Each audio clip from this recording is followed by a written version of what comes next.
guest today, Gary Wilson. He's a real estate investor, author, educator.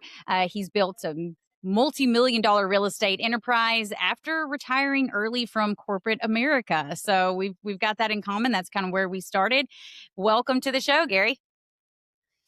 Thank you, Lindsay. I'm so glad to be here, and it's good to see you again, too. Good to see you. Yes, Gary was so kind to have me on his podcast, Massive Passive Mhm. Cash Flow, right? And Mhm. make sure I don't tongue tie that one. So it's great to see you. Great to have you on the house with Spartan Invest. So tell us about you. Tell us all the things, how you got started, what made you leave corporate America. We'd love to hear your story. Yeah.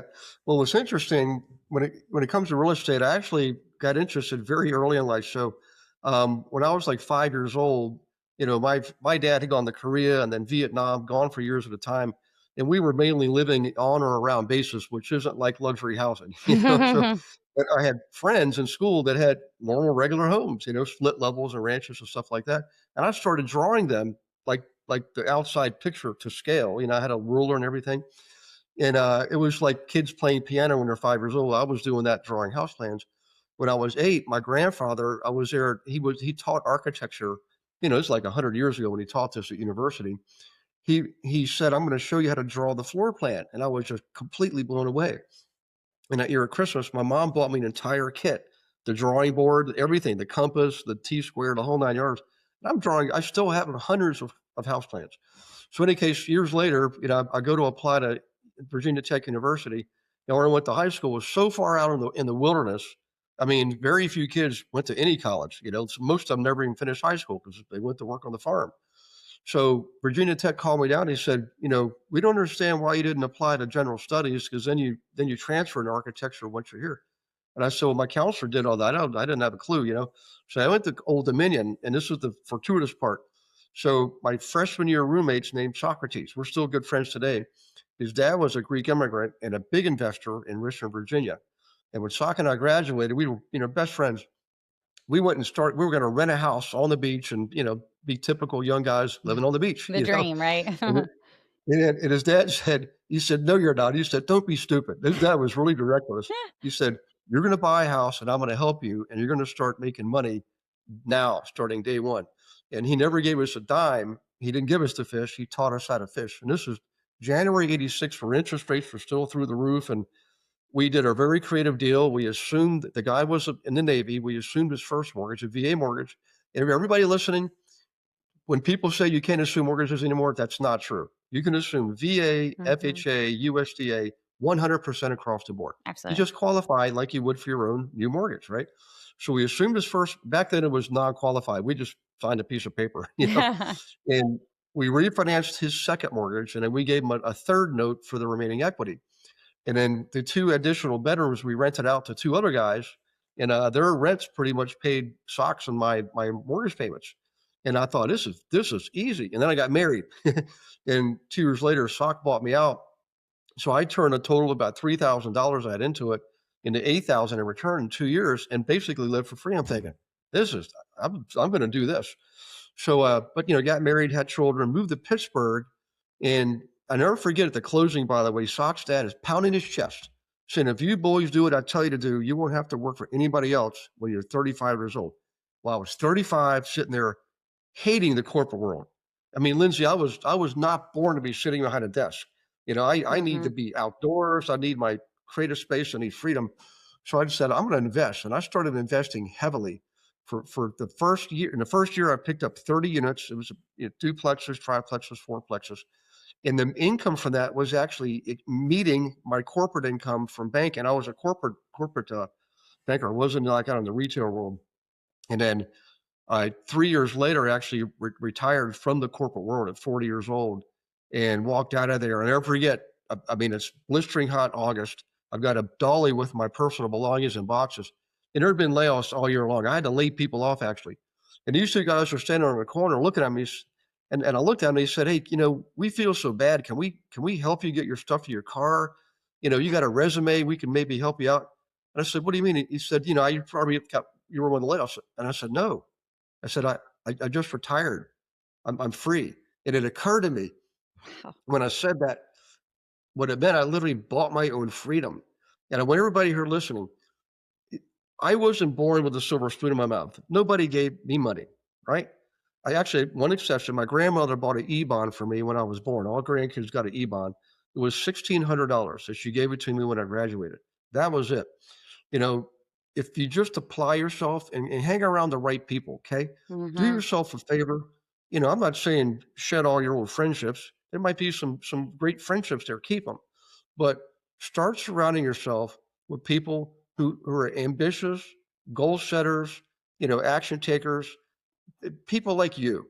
You know, that's going to be one of the biggest secrets of success in your life is who you hang around with. So, in any case, I'm going to stop preaching for the moment and get back to the show. But that was the start. That's how I got started. You know. That's amazing, and honestly, making the way that, hey, like you said, taught to fish instead of just being handed the fish, and I Mhm. think that that's a really big distinction, and that you see, like, now you're passing that on and being more of an educator and a mentor. Talk a little bit about that, about your Mhm. agent team and what you're currently doing.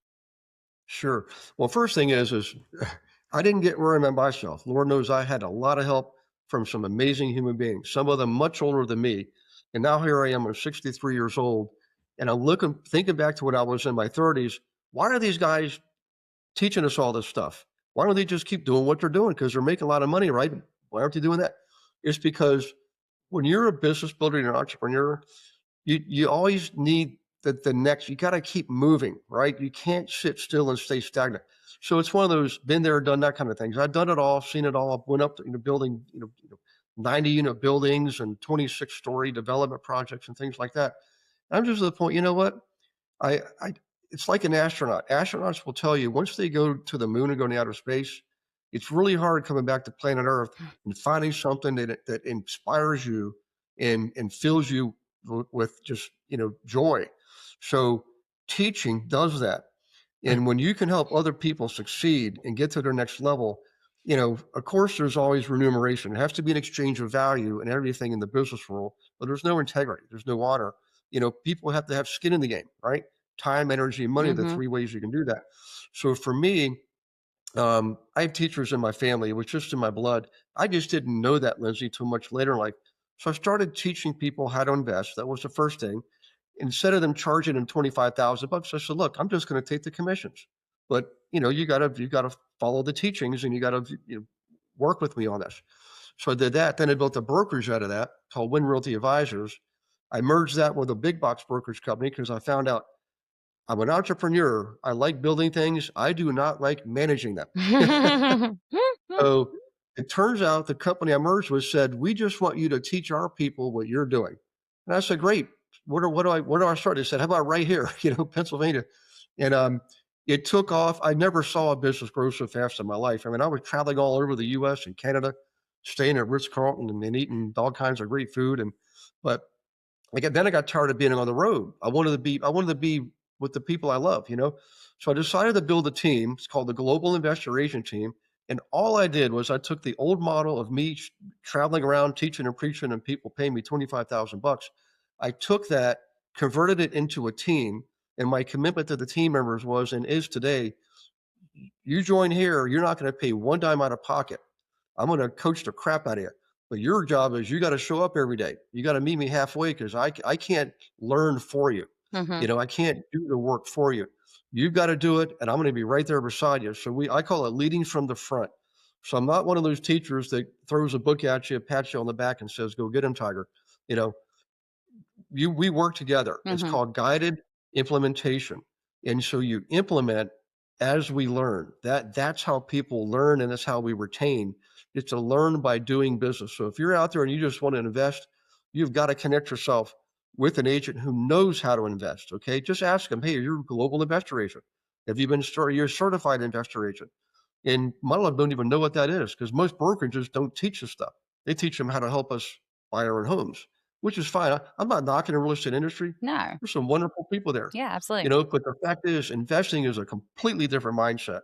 Mm. So that's my swan song. And the thing is it's the first time in my life, Lindsay, that I wake up just as excited today as I did the day before and every day before that because it feels really good. It's extremely fulfilling and rewarding to help other people be the hero. And that's what it comes down to at the end. The final summation is this. You know, I'm not attached to being the hero anymore. I've been on NASDAQ, I've taught at Harvard, I've been on, the new Fox News 3 times, you know, I've actually been on the Jumbotron in Times Square. I mean, like when Ah, that that's was a surprise, awesome. but when that happened, they said, "Turn around." First they said, "Hold your book." This was the 7th book, and they were taking a picture from me. They said, "Now turn around." I just spoken at NASDAQ right on Times Square, and there I am on the Jumbotron, the big round one, Yeah. holding my book. I said, "Hold on a second." I called my dad. I said, "Dad, you're not gonna believe this." And there I am on the Jumbotron. So any case, I that was my going to the moon. I'd been to the moon, and what do I do after that? Well, I have an obligation to help other people achieve their dreams, and that's my mission. I have a mission card. It literally says, "My purpose in life is to improve the life of every single person I meet," and that's how I'm doing it. I Mm. work for free 80% of the time. The 80-20 rule. 80% of the people. I wish I could explain to you scientifically why. I don't know. I just know for a fact Pareto's rule is a real thing. But the Absolutely, it is. 20% make it all worth it, man. I'm telling you, it is for anybody out there that's looking for the next thing. Think about this, and maybe you should be teaching too, because there's no such thing as a bad day. And by the way, Lindsay, how much risk do I have in this model? Like actual like liability type risk? I mean, if I would Zero. imagine 0, right? 0. It's all upside. I'm telling you, there are months my profit margin is 85%. You can't Mhm. do that I don't know anywhere else you could do that. So, it's just amazing, Yeah, but, it's a lot of fun. Yeah. Yep. I mean, that's fantastic, honestly, and I get that sensation, not necessarily from an education standpoint, even though we try to do that. You've done it at just such a larger scale, and it's I Mhm, love that story that you want to give back, you want to improve the lives of other people, but there is mhm, the sense of fulfillment helping, like when we have investors mhm, come to us and they are able to, you know, send their kids to college. We actually had one investor who had purchased a lot of properties with us, and then a year and a half later had a medical emergency and had to close mhm, his practice. And mhm.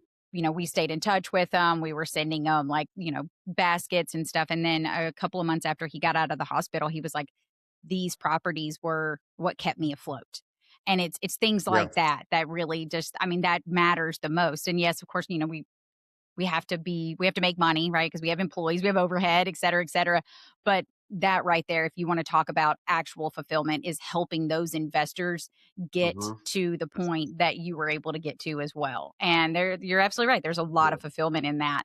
Um, so with your just amazing history, what would you Mm. say right now, seeing as much as you've seen, buying in probably one of the worst interest rate environments that we've Yeah. seen? A lot of people think it's right now. It Mhm, absolutely is not right now.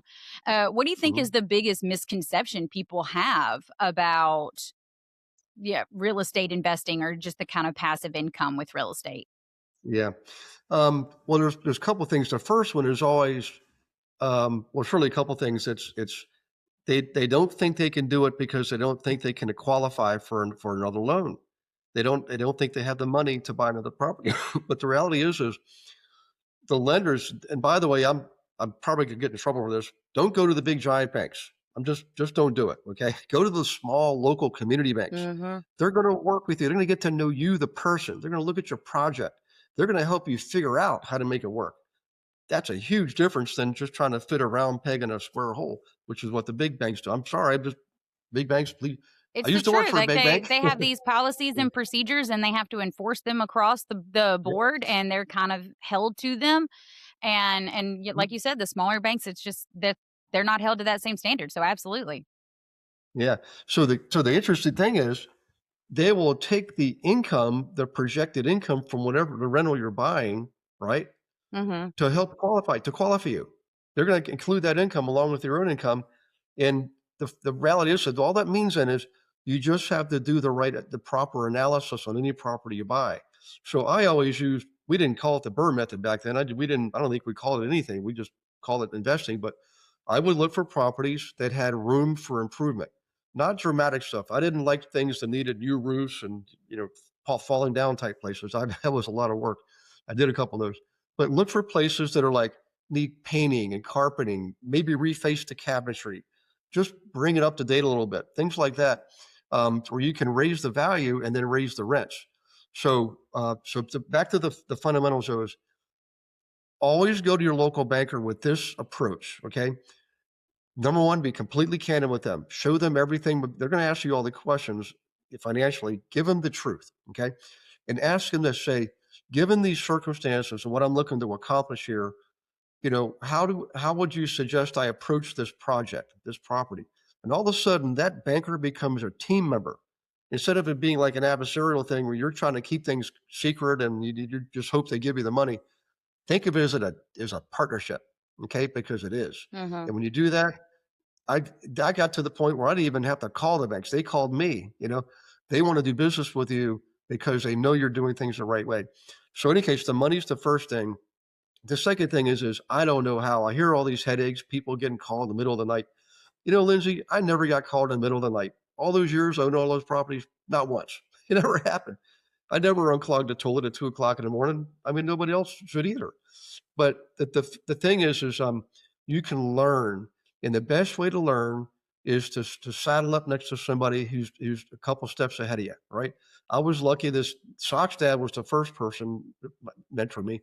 The next one is a guy named Gerhard Klufelder. He was in Pittsburgh. I just moved back here because my daughter just had a baby. So I'm now known as Papa, by the way. That's brand new information. Congratulations. Thanks. Yeah. So this guy Gerhard, he was 72 when I met him. This old German dude, and we connected because I'm also part German. And I met him at an investor meeting, and he took me under his wings. And he said, "Yeah." I told him what I was doing. He looked at what I was doing. He said, "Look, there's more to this." He said, "Would you like to learn?" I said, "I was expecting him to say, 'Fine, give me $10,000.' He didn't. He said, 'Meet me Saturday morning at whatever it was, 123 Main Street at 9 a.m.' He said, and he looked at me, pointed his finger, and said, 'Don't be late.' I get there, and he said, 'By the way, 9 a.m. to me means 5 minutes till 9.' I said, 'Yes, sir.' And he was hauling a refrigerator upstairs by Oh himself, my gosh. 72 years old. And so most of the people I knew that were making money in the beginning got involved with their properties. They knew every inch of those properties. They knew their tenants. The tenants knew them, and they ran a tight ship. You have to run real estate like a business. So when you saddle up next to the right people, they're going to teach you these things. Okay, join a local club. That's one of the smartest things you can do is join a local investor club. Take your time, get to know people, and you'll start to figure out who the players are and who the tire kickers are. And you'll find yourself succeeding a lot more quickly that way. Just one big tip. And that'll satisfy the money and the know-how if you just do those steps, guys. So I want to go back really quick to Mhm, dive in a little bit more to your global investor agent team because you said something earlier. I've been in this space for mhm, going on 15 years now, and you don't hear it a lot, and we don't get the opportunity to discuss it a good bit mhm. on this particular podcast. So I want to dive in just a tad more the mindset of the real estate agent versus the investment agent or the investor Yeah. agent. It is very different. And again, Mhm, one is not better than the other, right? You still need the real estate agents to mhm, walk you through what is probably going to be for the average person the largest financial decision that they're going to make in their lifetime. And so having mhm. somebody to walk them through and making sure that they're making correct decisions and getting in the whatever school zone they want, et cetera, but that's a completely different mindset in the real Oh, estate yeah. world than the investor agent. So talk about that just a little bit more. Like how do you make Sure. that shift? Or are these agents coming to you that are currently like owner occupant real estate agents wanting to work with investors? Talk some more to that. Sure. Actually, what started happening in the beginning when I was teaching investors how to invest in order for them to be my clients, after a while, I realized about a third of them were agents, and I would start asking, well, what is it you're not getting where you are? And in most cases, it would say, well, I want to invest. My broker brought me in, and he promised me the world, saying, yeah, I'll teach you how to invest, and he never did because most agents and brokers don't invest.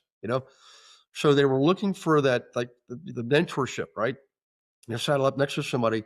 They wanted to invest. So that was one key thing is Like on my team, I can't legally require them to invest in real estate to be on my team, and I wouldn't do that anyways. But I can put them in a position to be able to invest through education and in the field training, right? So there's a different mindset here. So the traditional owner occupant type agent is generally more employee minded. Like they probably were employees. In fact, most agents were doing something else before they ever became agents, right? Hmm. So they bring that with them, and in most of the big box we call them corporatized brokerages. They run it like a business, and I don't that's what they have to do. But their focus is the majority of the business, which is owner occupant business. The minority is the investor business. But the reality is as far as competition goes, when you work with investors, there's far less competition from other agents that know what they're doing. Okay, so our average transaction rate per client for our team members is 4 transactions per client, and that's in a year on an annual basis. You talk to the general agent population, they're lucky if they get a repeat transaction 10% of the time, or a referral. Here, you help a dentist start making money. I'll mention dentists because dentists are great at real estate investing.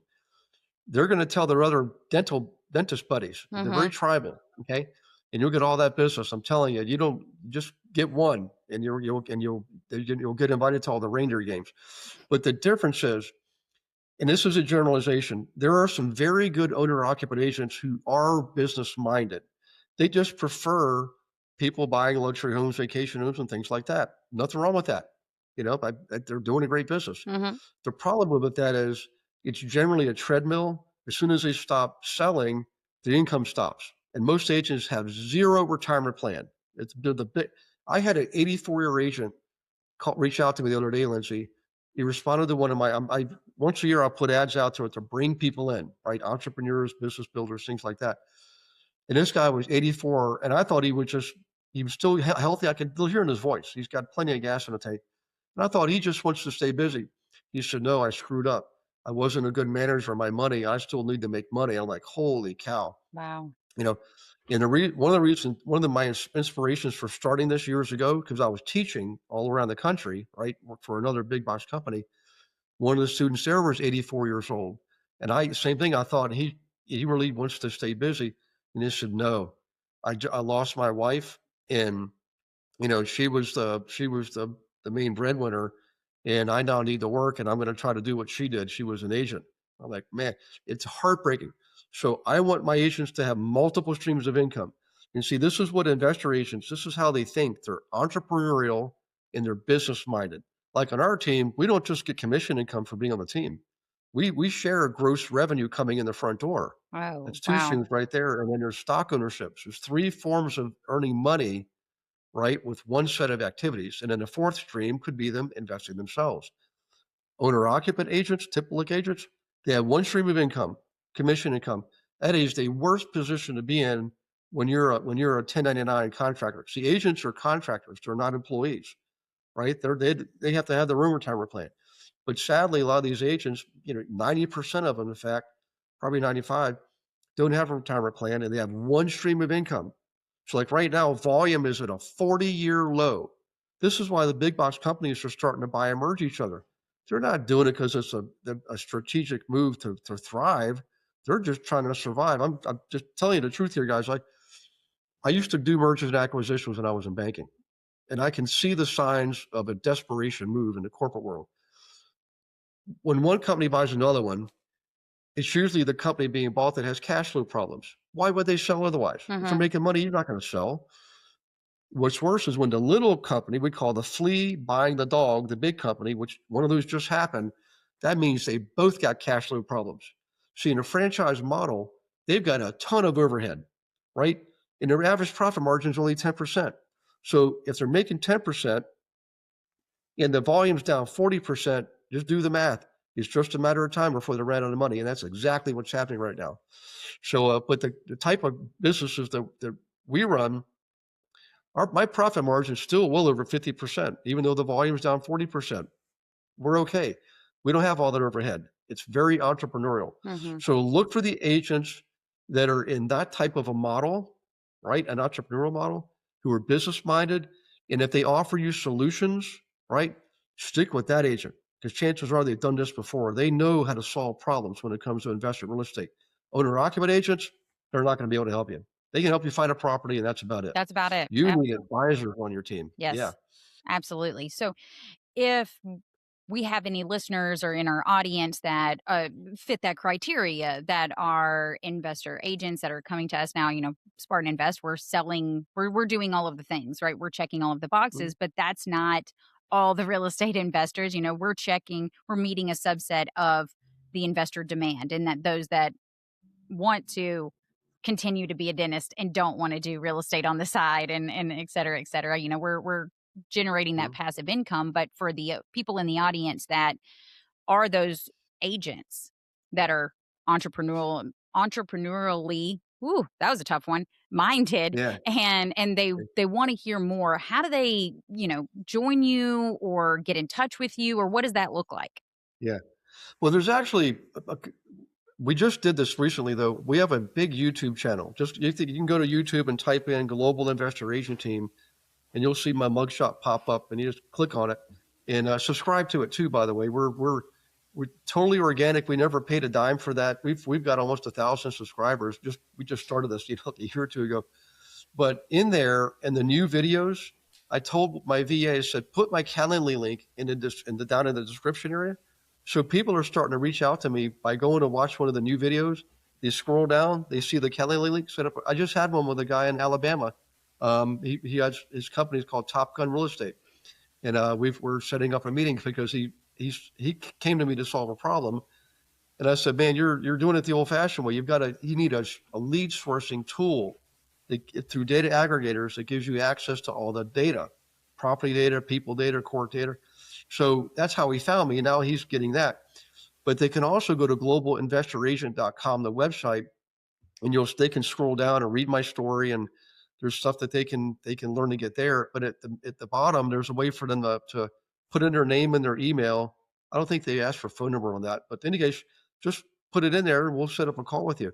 And that's how I meet people. I'd rather meet people organically that way. Guys, I don't travel the world anymore teaching and preaching from the stage. It was fun for a while, but it's very hard on the human body to eat at restaurants every single night. So Absolutely. I do this. I can do it from anywhere I want to do it.